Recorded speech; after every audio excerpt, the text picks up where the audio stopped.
الو مامان بله جان. جانم مامان ماشین گرفتی داری میری بیرون، در ماشین رو قفل کنی ها. نه باز بذار یه وقتی اتفاقی میفته. واسه چی مامان؟ اتفاقی نمیفته که. اتفاقی نمیفته. مامان با پولات دلار خریدی مامان، خرجشون نکنی ها. دلار بخر بذار کنار. مامان دلار واسه چی؟ دلار ریال چه فرقی با هم میکنه آخه الان؟ فرقی نمیکنه. مامان جان صدای چی داری میاد؟ هیچی بابا، دارم فیلم میبینم، فیلم جنگی. فیلم جنگی چیه مامان تو میبینی عزیزم؟ تن و بدن منو میلرزونی. قطعش کن. باشه قطعش کن. عزیزم تو چرا انقدر نگرانی؟ چرا هیچ وقت جوونیت واسه ایمون هیچ تعریف نمی کنی مامان؟ خاطره چی مادر؟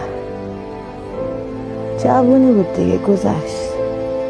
حالا یه روز برات میگم مامان. من باید برم، قربونت برم. خدا باشه مامان.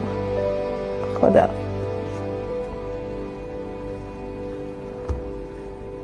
گذشت.